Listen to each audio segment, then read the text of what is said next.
Welcome to Under the Rug at Work, where I shine light on problems that are normally swept under the rug. Today, I'm chatting with Nicola about weaponized incompetence.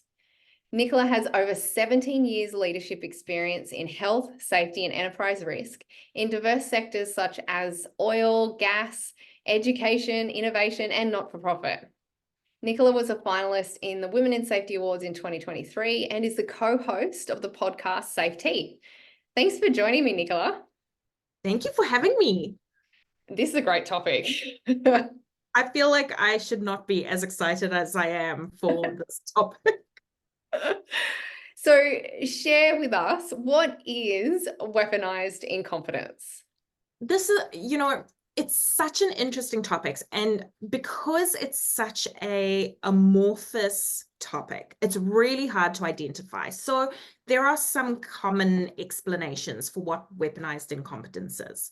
And essentially, it's usually referred to in workplaces, and it's a toxic behavioral tactic where an individual, could be anybody, deliberately pretends to be incompetent or has an ignorance about topics to avoid doing certain things.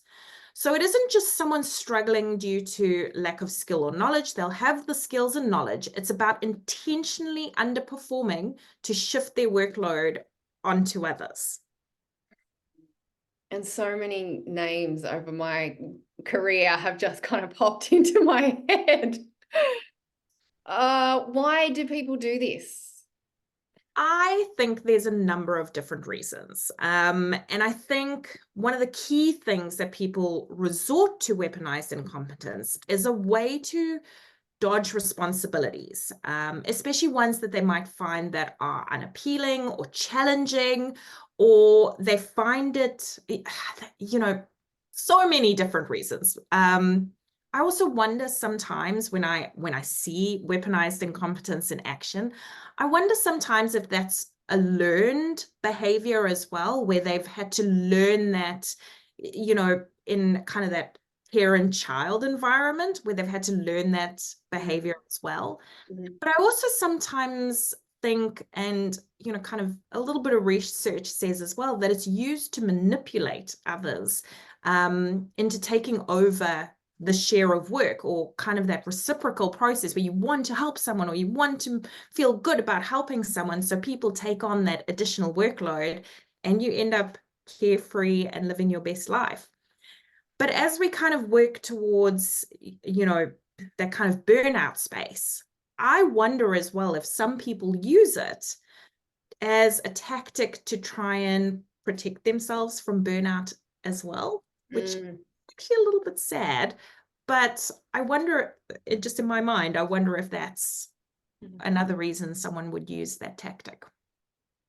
Yeah, when the names came to mind, it was definitely, you could tell it was manipulative when these people were doing that. And do you call it weaponized because they're not actually incompetent at the whatever it is? Yeah.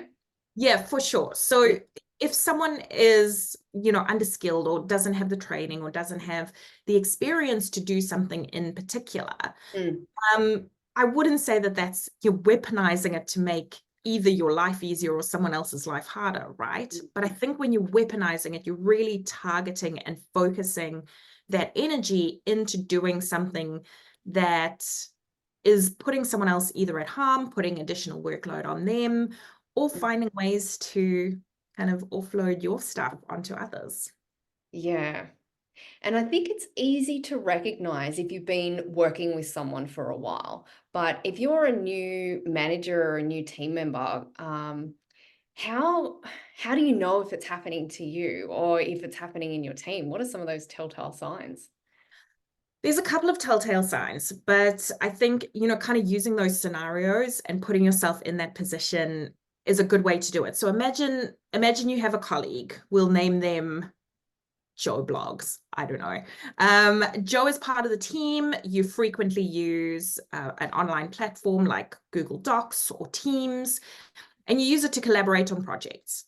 Everyone in the team has been trained on how to use these platforms. Everyone has access. Everyone has the details. But over several weeks, you notice that Joe is consistently reporting that they have access issues or they can't access the document. Can you send it to them in PDF? Can you send them in Word documents?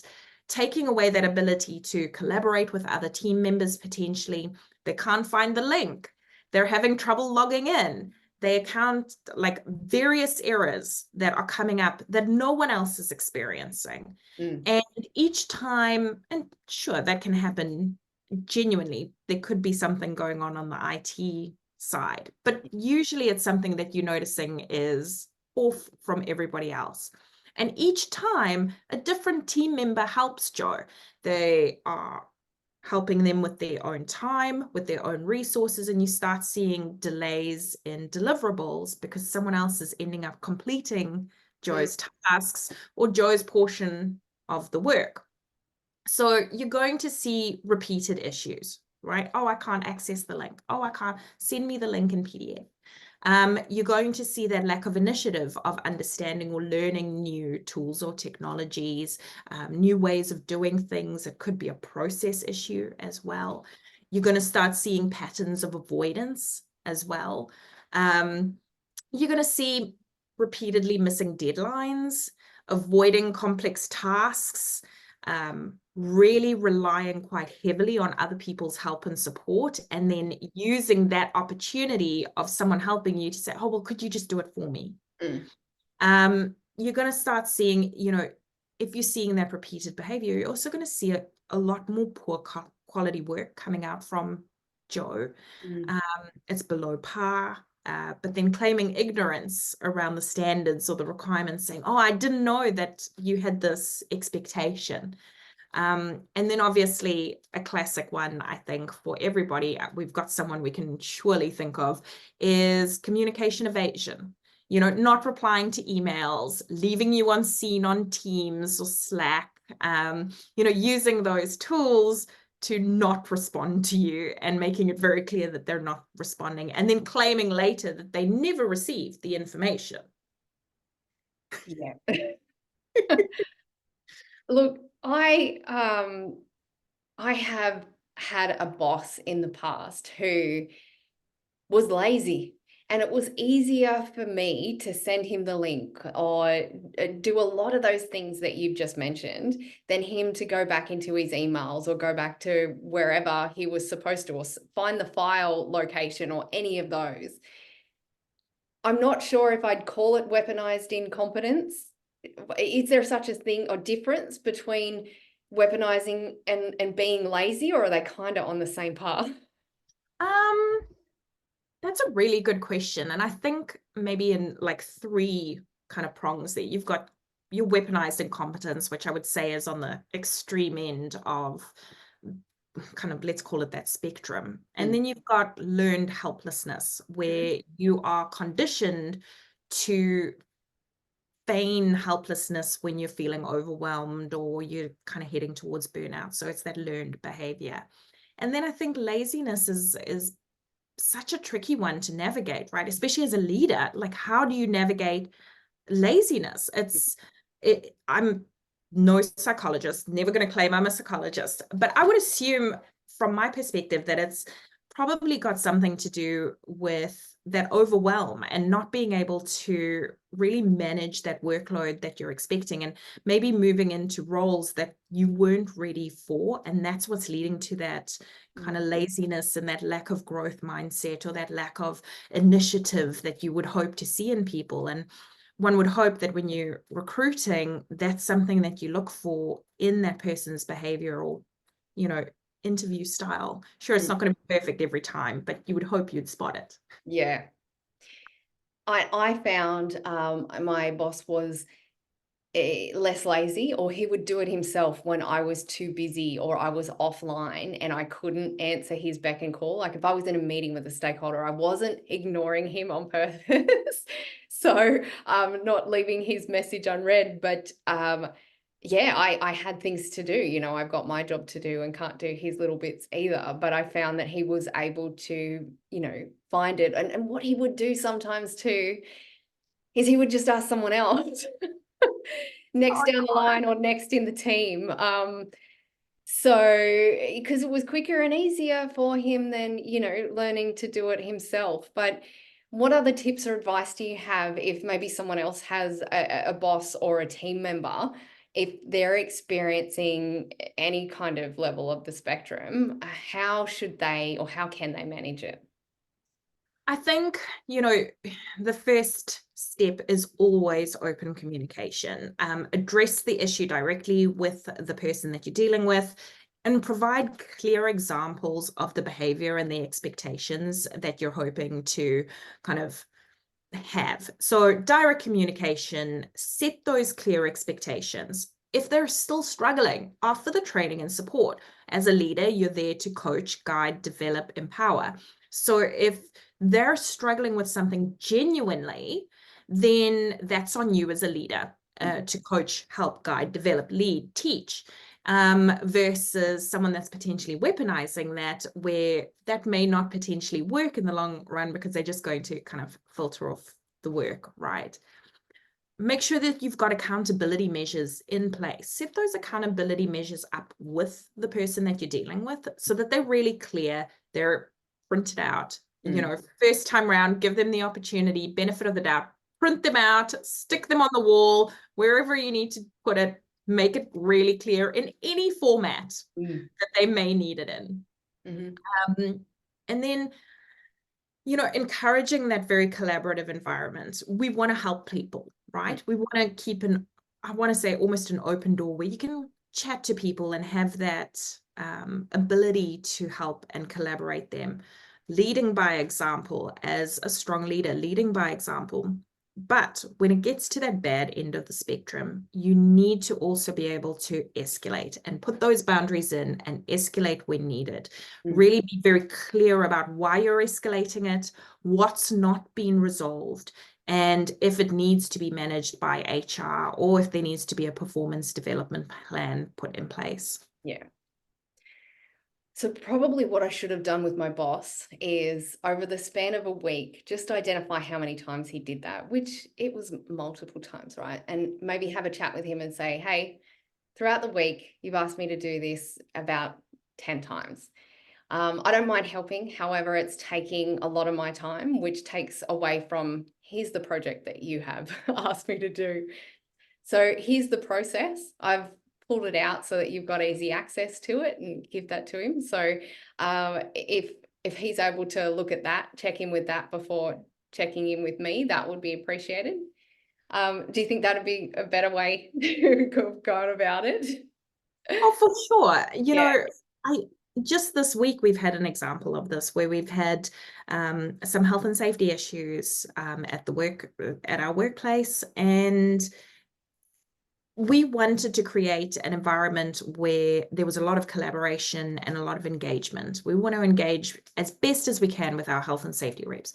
So across multiple different platforms and across multiple different ways, we have communicated the same message to our individuals. It's same everywhere. And about 3 people came back to us and said, we never got this information, so we're not doing it. We're like, okay. I don't think it was an option. Righto. So we've had to go back and try and unpick as to whether or not this is an issue of weaponized incompetence, where it's, they're choosing not to do this because they don't have time, and they're using that as an excuse that they didn't get the information, because we're pretty confident everybody got the information. Or is it that we have done something in a way that wasn't human centric focused, and we need to reevaluate the way that we're communicating out our information? So it's been a bit of an unpicking process, and we found that, this was a very small percentage of people. We spoke to them. We do feel like that particular case is on the not great spectrum. But it's really unpicking it first before kind of jumping to conclusions. I think that's really important to identify as well. Yeah, and we do need to give people the benefit of the doubt. I find that that's kind of fallen by the wayside a bit. We automatically get defensive, we automatically get aggressive, and I feel like that's a societal issue, not just a workplace issue. There's a lot of things happening, wars and politics and media and the rest of it. It's hard to disconnect unless you literally turn it off, and I would recommend do that.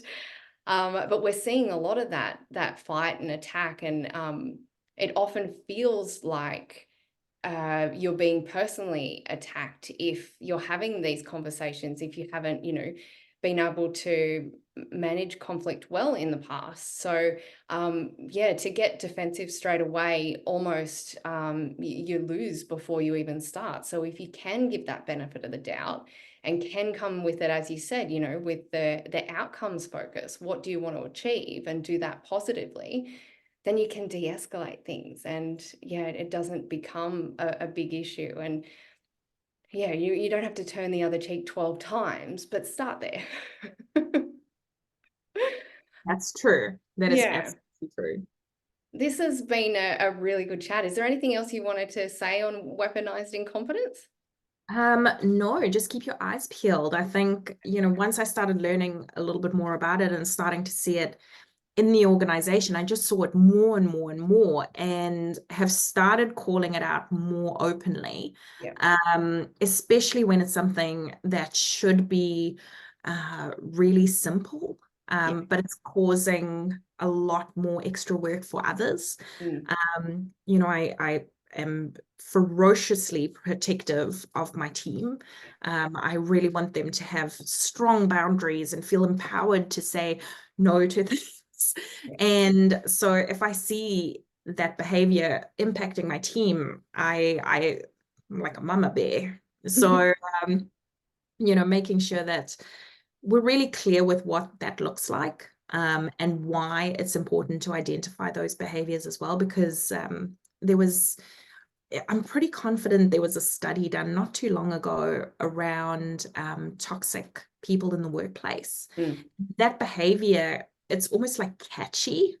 So it's like COVID. You cough once on your toxic weaponized incompetence, and other people catch it as Yeah. well. So, kind of putting the mask on and making sure that we are protecting ourselves, I think, is really important. Yeah. And yeah, it makes it okay. If you see it happening and say nothing or do nothing about it, it makes it okay. And that's what ultimately and easily is the downslide for a culture in an organization. And that's definitely not what we want, but all we can really control is ourselves.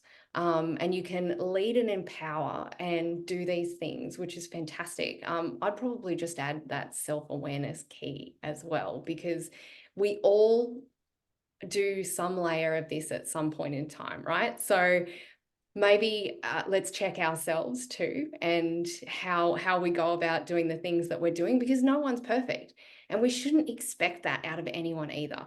Some days, might be too much, and we are a bit lazy, and it's easier to ask someone. But return the favor maybe on another day, and don't make it habit. But yeah, Yeah. start with yourself, see how you can improve, and then yeah, look at how that's how a good culture starts as well. I mean, it should be led from the top down. For sure. But before we sign off, I'd love for you just to share a little bit about your experience, and also about your podcast, SafeTea Pod, and why you started it. Oh, we are so excited about that. So I've got a co-host, Deborah, and we started it. We really wanted to do something in the space of male-dominated industries, and we're in a male-dominated industry, health and safety.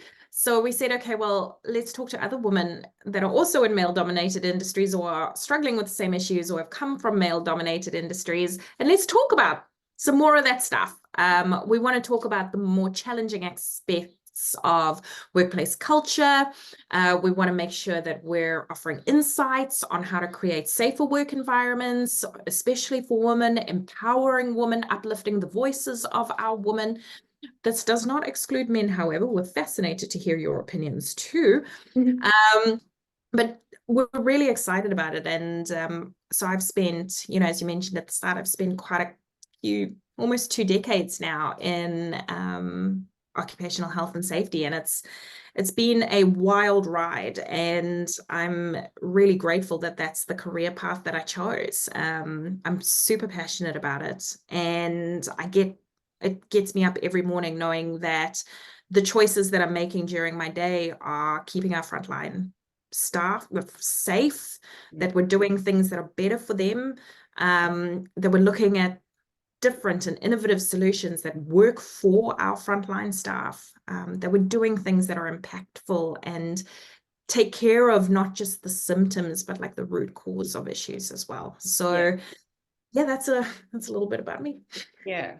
And it's so great. Like, I've worked with a lot of people in the health and safety industry as well. And I saw so many people like you with the passion for that. And it's so great to have you in the industry, because it's people like you that make real change and make positive change and want to help people have a safer workplace. So thank you so much for bringing light to this tough topic, and for joining me here today, Nicola. I really appreciate your time.